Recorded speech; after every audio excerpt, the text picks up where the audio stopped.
as pessoas desse grupo, né? Especialmente pessoas que eu já não via há algum tempo, e todas as vezes que as vejo, sem dúvida nenhuma, meu coração pulsa um pouco mais. Estou aqui dando somente uma entrada, porque eu gosto de colocar aqui um pouquinho do meu resumê. Esse meu resumê, ele não me faz diferente. Ele simplesmente, eu obedeço a um velho ensinamento do meu pai, saudades eternas do meu pai, que na sua ignorância foi um dos homens mais sábios, me dizia: filho, você se sentirá muito bem quando as pessoas saberão o que você pode contribuir, você saberá das pessoas. Das pessoas, eu já sei, que tanto que eu convivo com vocês, e aí está um pouco do meu resumê. Isso não me faz absolutamente diferente de vocês, muito pelo contrário, me dá muita responsabilidade e o prazer que é da minha alma transferir um pouco do meu conhecimento, e eu espero que nesses 20, 25 minutos que tenhamos juntos, eu consiga efetivamente transferir algum conhecimento. A nossa conversa hoje é uma conversa sobre gestão da mudança e o ciclo de vida das empresas. Aqui não é uma Bíblia, não é uma receita, mas efetivamente é um indicativo que nós, gestores, afoitos e afeitos aos nossos dias a dias, tem alguns estágios que a gente não percebe, e quando pensamos em perceber, pode ser tarde. Então, isso aqui é um alerta da fase de vida do ciclo das empresas. Eu sempre abro com esta frase, quando desta palestra, eu tenho outras, mas para esta palestra é a que cabe mais, porque o indivíduo é a própria essência da organização. E, em seu tempo, seu criador, mantenedor e também destruidor. É a única fonte real de renovação. Me perdoe. Então, nós, gestores, nós, empreendedores, nós efetivamente somos responsáveis pela forma qual nós conduzimos os nossos negócios. Nós somos responsáveis pelo aquilo que nós queremos que seja a nossa empresa. Por isso que o indivíduo realmente ele é a essência da organização. Aliás, não existiriam organizações se não existissem os indivíduos. Então, essa simbiose é que faz a magia, né, de todos os negócios. Quando nós falamos em gestão da mudança, nós falamos do surgimento de dúvidas, nós falamos do surgimento de medos. Aliás, nós somos permeados de medos, né? Mas quando nós falamos de mudança dentro da organização, nós precisamos entender que a empresa ela é um sistema sócio-técnico aberto. Lá vem o Dilson com essas palavras difíceis, que é a minha marca registrada, muito pelo contrário, quando nós buscamos a etimologia da palavra, se torna muito mais fácil de entender. Sócio pelo humanware, ou seja, sócio pela forma com a qual nós nos relacionamos, e técnico pelo software, que nada mais é do que aquilo que nós sabemos, aquilo que nós fazemos, é a nossa troca constante de energia. Então, quando nós entendemos que a empresa é este universo, este cabedal de energias e vontades, a gente vai conseguir entender exatamente qual é o momento de mudar. E mudar significa trocar o mindset, sair do seu lugar de conforto e ir para o desconhecido e não ter medo de enfrentar esse desconhecido. Trocar o mindset na mudança organizacional, na mudança das empresas, é trocar o mindset do administrativo, o eu, né? A empresa de cima para baixo, é a forma de executar mais do que pensar. Isso ainda, em pleno 2022, cada 10 empresas, 11 agem desta forma, top-down, e o mundo e as empresas já não mais permitem isso. Essa é a primeira mudança que nós temos que ter esse sentido. Hoje, cada vez mais, nós somos celulares. Trocar o mindset do administrativo eu para a gestão o nós, né? Quando nós olhamos isso, aí sim a gente consegue enxergar todo o modelo celular e, consequentemente, todos os objetivos se tornam muito mais claros. Trocar o mindset do crescimento, que é o que nós passamos o tempo todo pensando, precisamos crescer, eu quero que a empresa cresça, eu preciso crescer efetivamente, mas nós olhamos simplesmente, quando nós falamos em puro crescimento, nós estamos falando de incrementos quantitativos. Nós precisamos sair desse quantitativo para este qualitativo. É muito maior, é muito mais abrangente. Então, esta troca de quantitativo para qualitativo, a gente consegue fazer a dinâmica da simbiose. Essa é a primeira mudança que se faz dentro do modelo de gestão organizacional. Aí a gente vem falando de ciclo de vida, nós estamos falando de ciclo de existência das organizações. E o primeiro estágio de uma organização, qualquer que seja ela, eu costumo dizer, desde do carrinho de cachorro-quente ao Walmart, o primeiro estágio é o estágio conceptual. É o estágio que os fundadores identificam uma oportunidade e acreditam que possam fazer essa oportunidade, fazer com que essa oportunidade satisfaça algum desejo, algum objetivo e que esse objetivo lhe traga retorno. É a ideia, cara, eu sou tão bom nisso, eu vou montar uma empresa. E a minha empresa vai ser assim, assado e mal passado. Esse é o conceitual.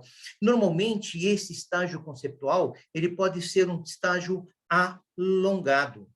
E a taxonomia desse estágio, pô, Dilson, o que é taxonomia? Taxonomia nada mais é do que a metodologia de classificação, a forma qual nós classificamos as ações dentro da nossa empresa. Nesse estágio, a taxonomia é experiências similares. Eu pego aquilo que eu fazia para outros, hipoteticamente ou positivamente eu fazia bem, e agora eu quero fazer para mim, para eu ganhar dinheiro com isso.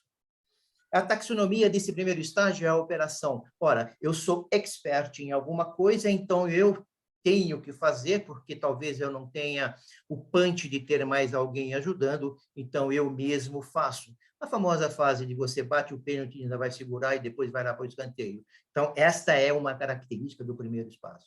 Esse primeiro estágio... Francisco, deixa eu só te falar uma coisa, que eu acho que os slides não estão passando. Eu achava que era só para mim, mas o pessoal está me avisando aqui. Eu não sei se você está passando algum slide ou se você está no seu currículo ainda. Eu estou no primeiro estágio. Então, para a gente não está aparecendo os slides passando. Ué, sou só eu, gente? Não, eu também não estou vendo. É clicar naquele livrinho, Pri, aquele que você sabe. O slide tá. Diga-me aí, Pri, por favor, então. Tá. Tá vendo do lado onde está, lá no PowerPoint, onde tem a telinha de apresentação, do lado esquerdo tem um livrinho.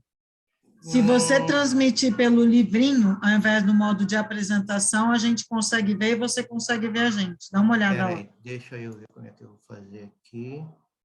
Tem o share. No próprio PowerPoint, professor. No próprio PowerPoint mesmo. Na minha tela aqui, né? Isso. Tá vendo que está habilitado lá como se fosse um formato de apresentação em tela? Do lado esquerdo tem um livrinho, como se fosse um livrinho aberto, o ícone. Se você clicar nele, você consegue transmitir. Gente do céu, não vejo esse livrinho.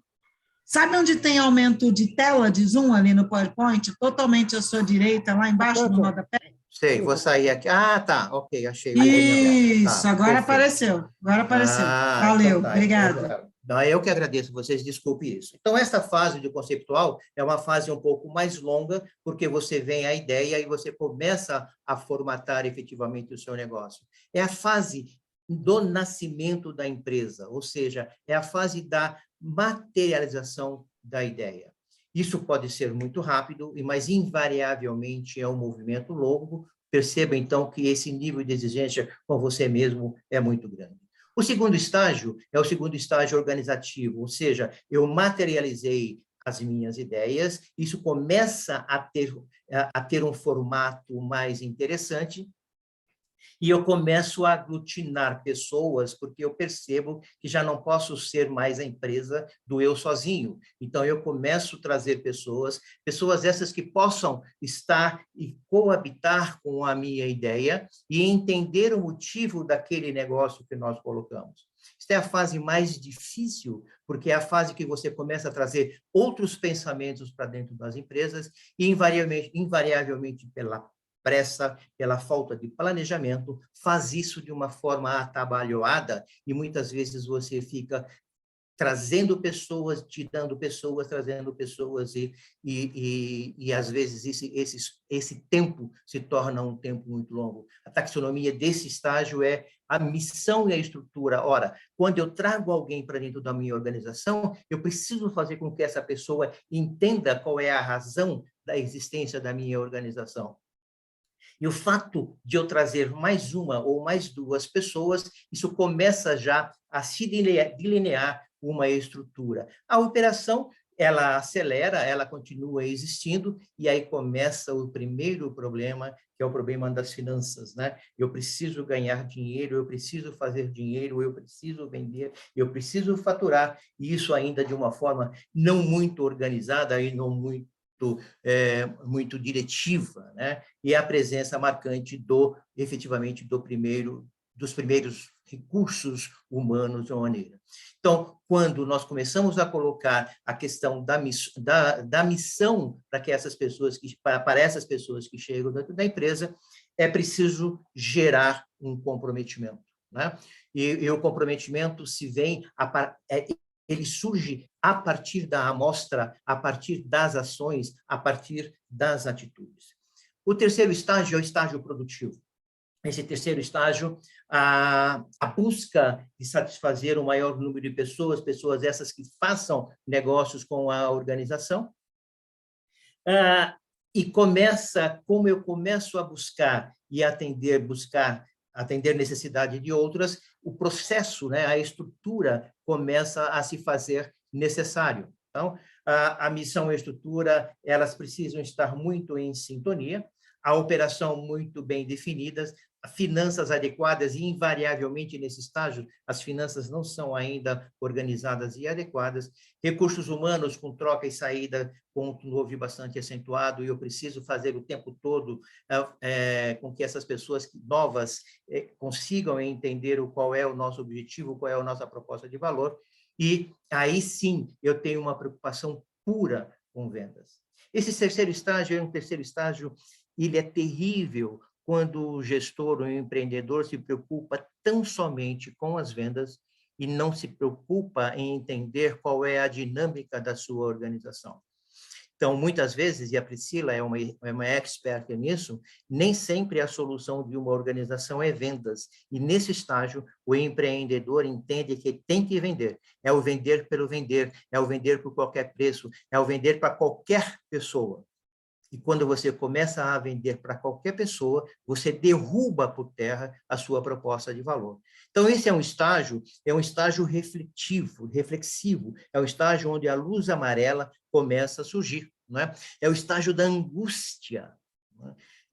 Assim que as pessoas me perguntam, mas, Dilson, quanto tempo isso leva? Não é possível você trazer isso para um gap temporal, para uma line-up, né, temporal, mas é possível dizer que essa situação ela acontece na forma qual você está envolvida com o seu negócio. Então, pode ser um tempo maior para uma determinada empresa e um tempo menor para outra. Se nós olharmos hoje com toda a tecnologia existente, esse terceiro estágio ele vem muito rápido. E, novamente, o perigo se mostra, porque a gente vê aqui no estágio 4. O estágio 4 é o estágio do caçador, né? É o estágio que a empresa está loucamente focada na busca de clientes, com todo tipo de oportunidade e negócios, e todos eles ao mesmo tempo, ou seja, nesse estágio, a empresa não tem convicção do foco. Cada 10 empresas que a gente visita, e essas empresas são advindas do terceiro estágio, são empresas relativamente novas, os empreendedores estão malucos, ele vai está vendendo cor-de-rosa, ele foi na rua que tem azul, ele começa a vender o cor-de-rosa, o azul. Aí ele foi à frente, tem o verde, ele começa a vender o verde, o cor-de-rosa e o azul. Ele não tem uma definição do seu produto. Às vezes, muitas vezes, ele pensa que tem um produto, e quando você decompõe o produto, ele percebe que não há isso, né? Então, a taxonomia disso é a busca frenética pelo cliente. Isso é um erro terrível, né? A venda como orientação preponderante, vender pelo vender, como eu disse anteriormente. Crescimento não planejado, dedinho para fora da janela, eu digo, eu vou conseguir, nós vamos vender. Ah, traz mais gente para a área de vendas. Ah, vamos fazer mais produtos, amplia a linha de produto, cria novos serviços, sem que isso esteja muito bem compactado, muito bem sedimentado, e a busca da finança a qualquer custo, né? Essa fase, a Priscila deve ter uma experiência muito grande nisso, é a fase que ele sai dando desconto que nem um doido, ele vende muito e ele ganha pouco, e quando ele ganha pouco, ele se desespera porque se estrutura financeiramente, ele começa a buscar outros dinheiros. Essa fase é uma fase terrível. Esse estágio é o estágio do stop or go. Esse estágio é um estágio determinante. Se tudo estiver caminhando para um sentido de organização, ela vai. Mas se tudo isso estiver numa embolia muito forte, com certeza absoluta, esta empresa está fadada ao insucesso, ela fechará, e aquela frustração que eu tinha no estágio 2, ela se materializa ao invés do negócio materializar. Tudo isso por quê? Na ânsia de vender, na ânsia de buscar dinheiro e na ânsia de não treinar recursos humanos, essa empresa não tem controles adequados, né? É feito de qualquer forma, o físico se mistura com o jurídico, não há essa diferenciação, e isso é uma característica muito forte das empresas individuais ou das empresas familiares, né? A gente que visita empresas diariamente, a gente percebe o quantas empresas estão nesse estágio. E esse estágio, ele é um estágio amarrado, por isso que ele é stop or go. Você vai ao estágio que você, não, eu vou conseguir, vai tentando, mas não se prepara, não melhora, não cria ferramentas para que isso faça com que você efetivamente cresça. Então, por isso que esse é o estágio do stop or go, ou o estágio da morte súbita. Você dorme tendo uma empresa e acorda não a tendo, porque você não teve controles, você não conseguiu enxergar que a venda pela venda, a busca do dinheiro pela busca do dinheiro, não te dá estoque financeiro, não te dá organização. O estágio 5 é o estágio da gestão. Legal, eu não tive a morte súbita, eu estou caminhando. Percebo vocês que no gráfico, tanto o estágio 1 como o estágio 2, eles são mais alongados. Por que eles são mais alongados? Que é exatamente para o gestor tomar ali todas as premissas de organização. E os estágios, tanto do 3 para o 4, eles diminuem, porque você acelerou de uma forma errada ou certa aqui, e, portanto, ele é por isso que ele é como se fosse o fiel da balança, né? E o stop or go está exatamente nisso, ou eu tendo para cá, ou tendo para lá, ou eu fecho, ou eu continuo. Então, nesse estágio 5, as coisas começam a estar bem melhores, eu consigo enxergar que eu tenho um negócio, aquela minha ideia se materializou de fato, eu tenho pessoas que entenderam da minha missão, da minha proposta de valor, da minha razão, e eu começo, então, a delegar, eu começo a descentralizar. Eu percebo que eu mudei meu mindset do eu para o nós, é exatamente nesse estágio, o estágio 5, né? Quando começa a dar vida, forma e utilização do planejamento. Aí é onde nós somos especialistas a trabalhar em cima do planejamento. A racionalização e aumento da produtividade. Legal, eu vou ganhar dinheiro, eu vou lucrar, eu vou vender mais com racionalidade, com produtividade. Aí sim, começo a ver finanças por resultado. Não finanças para tapar buraco, mas finanças para sedimentar, finanças para fazer com que o meu negócio cresça. E aí fica mel na chupeta, porque ele começa a entender que não mais vende por vender, mas ele vende por necessidade, ele vende por que o mercado quer. Por quê? Porque ele teve olhos para marketing. E ele começa a perceber nesse estágio que a relação venda e marketing se faz necessária. Essa relação ela é preponderante, né? Não se consegue vender sem que marketing propague. E marketing não conseguirá propagar se você não tiver produto, você não tiver um mercado muito bem decidido. Então, esta simbiose entre vendas e marketing começa a ficar evidente no estágio 5º. Se nós tirarmos aqui e voltarmos 4, 3, 2, 1, marketing nem existia para esse empreendedor. Marketing era custo, absolutamente custo. E como eu preciso ter finanças, era a primeira que eu corto. Daqui para frente, não. Eu começo a ver marketing como uma ferramenta, como uma área acoplada ao negócio e necessária, né? Então, todo este movimento, ela começa a se preparar para o estágio da governança. Aquele modelo de controle, ele se torna eficaz, ele se torna consequente. Então, a partir desse estágio, é que se começa a ter uma empresa um pouco mais organizada. O estágio 6 é o estágio normativo, é o estágio da governança corporativa pura, né? Ou seja, eu tenho método, eu tenho metodologia, eu tenho processo, eu tenho recursos humanos em sincronia com com todo o meu negócio, ou seja, eu consegui fazer com que as pessoas, os colaboradores se enxerguem dono do negócio, e isso não pode ser uma retórica, tem que ser uma verdade, para que esse estágio prospere, né? Portanto, a taxonomia desse estágio é feedback sistematizado. Feedback de venda para marketing, feedback de marketing para venda, feedback de marketing para finanças, finanças para pessoas. Este quadrante é quadrante do sucesso de qualquer organização. O orçamento empresarial, através da governança corporativa, se faz presente, né? Eu começo a sacar, a fazer o dinheiro andar com os seus próprios rótulos, efetivamente. A empresa começa a ser profissionalizada, né? A profissionalização da liderança, os líderes entendem quais são os seus papéis, os liderados entendem qual é o valor dessa proposta de trabalho, e os processos são muito bem rígidos, são muito bem colocados e assim por diante. Portanto, quando isso entra numa evolução, há uma melhora sistemática, uma melhora qualitativa muito forte, tanto do in e do out, né? Ou seja, dentro da organização e fora da organização. Nesse estágio, lembra a troca do mindset, né, da quantidade pela qualidade, se dá exatamente nesse estágio, que é o estágio 6. Então, nesse estágio, a empresa ela está pronta para crescer ou através de fusão, através da diversificação, através de parcerias e assim por diante, né?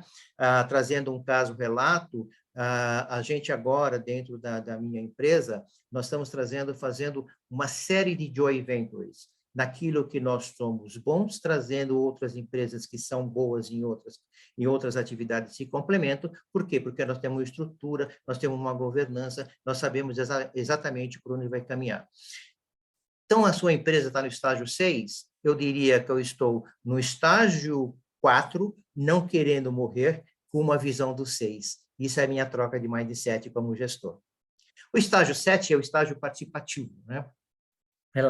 Há o envolvimento dos colaboradores, o envolvimento da liderança, todos os stakeholders estão muito firmes com a movimentação dessa empresa. Ou seja, todos são focados e voltados para o resultado. Os sistemas de recompensa são baseados no desempenho, ou seja, há uma estrutura salarial muito mais definida, há uma descentralização do sistema de informação, o feedback só funciona quando há uma descentralização de informação, cooperação e resultado. Olha o modelo celular, trocamos o mindset do top-down para células, que isso é fundamental. Aumento de venda com lucratividade, porque se define e se consegue enxergar pelo planejamento que exatamente o mercado quer, o que a empresa faz e como ela pode melhorar. E aí, a venda, marketing e comunicação trabalham de uma forma muito mais entrelaçada e fundamental. Nesse estágio 7, né, a partir dos modelos, dos processos, então a cultura da empresa ela está sedimentada, ela está um tanto quanto mais segura. O estágio 8 é o estágio adaptativo, né? O estágio que a cultura está tão enraizada que a empresa se permite a caminhar, a empresa se permite a voar, a empresa se permite a dar passos um pouco mais para a inovação e a tecnologia, a empresa está alinhada com o ambiente, né? Hoje nós estamos falando de ESG, que depois esse é um outro tema. A taxonomia desse estágio é a grande capacidade de adaptação entre o ambiente interno e o ambiente externo. Essa simbiose se faz presente, né? Planejamento e desenvolvimento. Eu tenho... O negócio é tão muito bem definido que eu tenho um olho no produto e eu percebo o quanto eu preciso mudar o produto porque o mercado assim o quer. Eu não vou fazer com que o meu produto envelheça. Então, eu tenho uma área de P&D muito bem definida. A empresa organizada em todos os seus aspectos de ambiente, corporação do resultado, aumento de venda com lucratividade, marketing e comunicação bombando. E a comunicação aqui, um elemento novo, a comunicação interna, ela se faz presente, né? Até para que melhore efetivamente as relações internas nesse sentido. O estágio 9 é o estágio inovativo. A organização aproveita a massa crítica, a inteligência, né? Todos os expertises ali alocados para a melhoria contínua. Então, mudança faz parte do modelo de gestão, porque está impregnada na cultura. A estratégia, ela é definida a partir dessa inteligência. Ela pode ser agressiva, ela pode ser um pouco mais lenta, mas ela pode ser acelerada, ela não pode nunca deixar de existir. O grande ímpeto de empreendedor, e aqui tem um ponto fundamental nesse estágio. Lá atrás, no estágio 6, a gente falou da cooperação, né? Quando os recursos humanos muito bem definidos começam a entender o negócio e a busca pelo resultado, e que cada um se vê como dono do negócio, aí é o espírito empreendedor. Você pode ser um empreendedor sendo um colaborador, desde que você tenha exatamente a consciência, ou seja, a cultura impregnada, a missão visível e a proposta de valor sedimentada. O modelo de integração de clientes e fornecedores, isso já é para uma grande corporação, né? As automotivas fazem isso muito bem. E, além do mais, claro, óbvio, o aprendizado constante. A empresa, ela não se permite envelhecer porque tudo eu sei. A empresa se permite inovar porque tudo eu quero saber. Há uma grande diferença dentro dessa situação, né? Então, a inteligência organizacional, ela é e sempre será a fonte geradora de mudança de qualquer organização. E isto é responsabilidade única e exclusiva do gestor. E são pouquíssimas empresas que conseguem atingir na sua plenitude o estágio 9. E o ciclo dessas empresas, ela tem mais ou menos esse comportamento. A gente tem o estágio 1, 2 um pouco mais alongada, o estágio 3, 4 mais amarrado, que é exatamente o stop or go ali.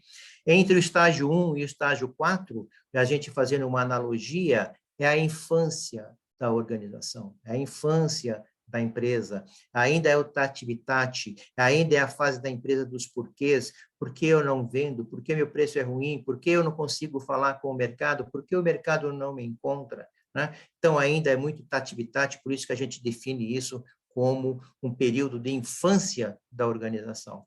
Entre o estágio, a partir do final do estágio 4 e o estágio 5, é o estágio da adolescência e com uma passagem muito rápida para maturidade. E aí é um instante novamente perigoso, nós das organizações só vivemos em momentos perigosos, que pode acontecer aí uma ruptura, por uma definição ou por uma tomada de decisão errada. Então, entre a adolescência e a maturidade está muito firme o estágio 4, que pode levar, sem dúvida nenhuma, essa ruptura à morte súbita.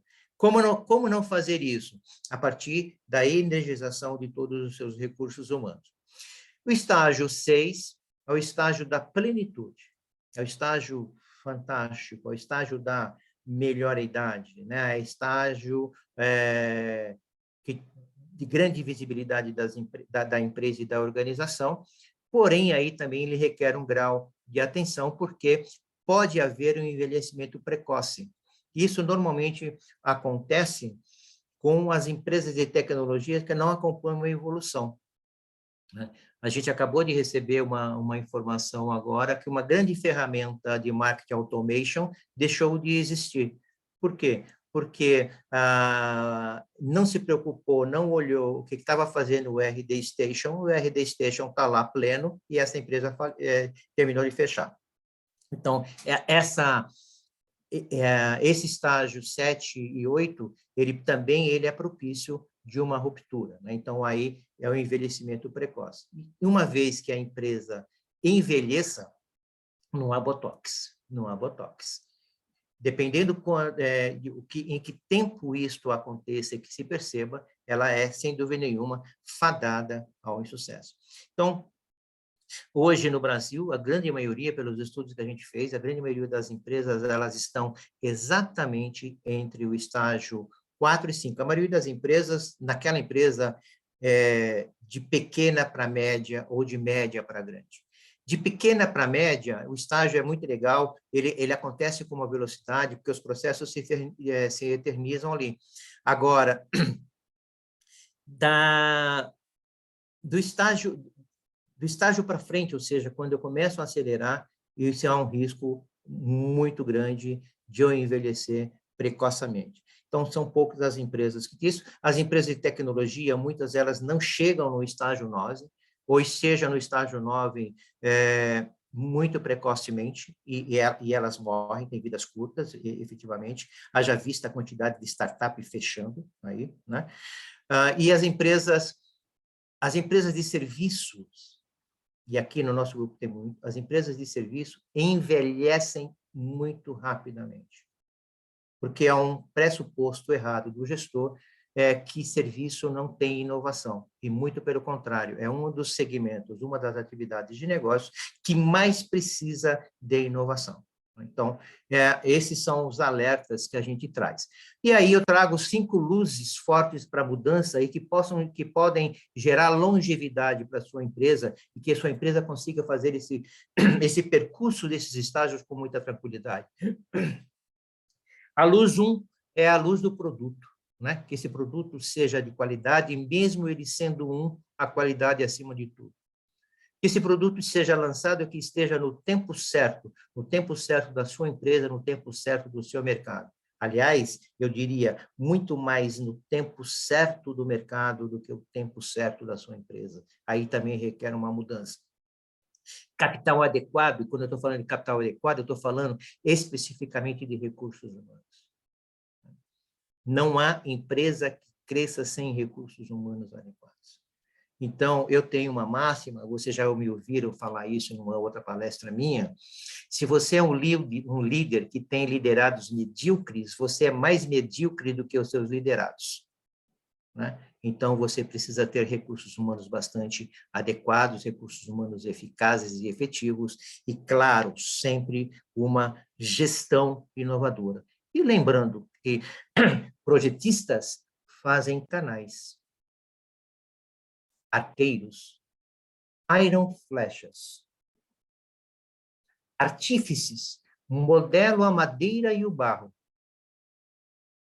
e o homem sábio modela-se a si mesmo. Por isso, você, homem, é o único e total responsável pela performance e pela longevidade da sua empresa. Muito obrigado. Era essa a mensagem que eu queria passar para vocês.